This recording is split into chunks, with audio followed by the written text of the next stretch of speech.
Et toujours autour des énergies renouvelables, vous allez voir dans ce espace ici un autre projet qui, lui, est désormais bien accepté. L'ancienne décharge de la ville de Montchanin en Saône-et-Loire accueille depuis un peu plus d'un an une centrale solaire. On retrouve sur place Charlotte Meunier.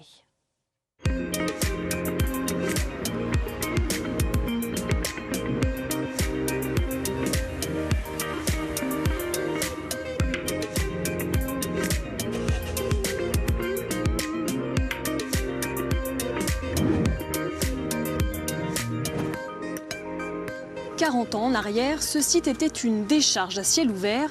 Désormais, c'est une centrale solaire de plus de 5 hectares avec quelques spécificités. Salomé Cluzel, bonjour. Bonjour Charlotte. Bon, alors, qu'est-ce qu'ils ont de spécial, ces panneaux solaires? La spécificité du site, c'est clairement le caractère site et sol pollué. On a un design adapté en deux parties. Donc on a un design avec des tables et des structures beaucoup plus classiques, des structures hautes, 3 rangées de panneaux. Et on a ce design qu'on voit autour de nous qui est très adapté, avec une structure basse. C'est un peu du sur-mesure, du jamais vu.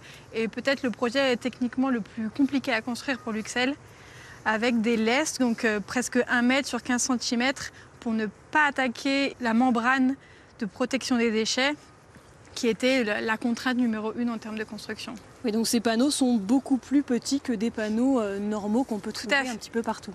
Tout à fait. Là, il a fallu respecter une charge de 800 kg par mètre carré. Donc ça veut dire pas d'engins qui viennent sur cet emplacement, des forages faits à la main et un site qui est en permanence encore suivi, contrôlé au caractère de son site pollué. En tout, combien il y a de panneaux sur ce site? Il y a 8600 panneaux, ce qui représente la consommation de la moitié des habitants de Montchanin. Ça fait 5000 habitants environ à Montchanin et donc la moitié de la production électrique est l'équivalent. Alors ici, comme un petit peu partout, l'énergie produite ne va pas directement dans la maison des habitants, hein, ça passe par plusieurs étapes. Tout à fait. Donc les panneaux absorbent les rayons du soleil, c'est envoyé aux onduleurs, c'est ceux qu'on voit tout au fond. Ça va à un poste de livraison qui va ensuite injecter sur le réseau public. Alors ce projet, il a mis du temps à voir le jour, vous le disiez, par la complexité de ce site. Oui. Quand est-ce que les réflexions ont commencé? Dès 2016, les discussions ont commencé avec les services de l'État, la préfecture, l'Adréal, l'ADEME et la mairie de Montchanin. Et la réflexion du projet a commencé à ce moment-là. Et c'est en 2018 qu'on a eu une délibération favorable du conseil municipal de Montchanin pour lancer très officiellement le projet.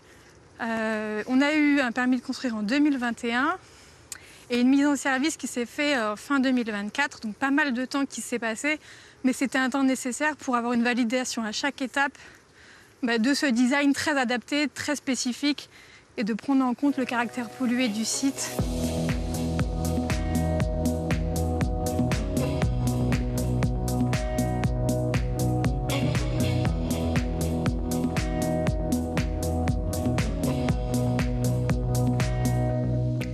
Donc là, on est sur l'autre partie du site où on voit, comme vous nous disiez tout à l'heure, ces grands panneaux solaires. Exactement, une structure beaucoup plus classique.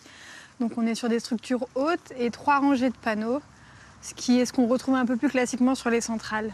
Alors, autre point un petit peu original sur ce site, c'est qu'il a été en partie financé par les habitants. Exactement, oui. On a voulu, avec la mairie, mettre à disposition des habitants une possibilité d'investir sur le projet. Donc il y a 80 000 € qui ont été récoltés, 69 personnes qui ont pu investir dans ce projet avec des retombées économiques intéressantes. Oui, les habitants qui ont participé vont ensuite recevoir de l'argent lié à ces panneaux. C'est ça.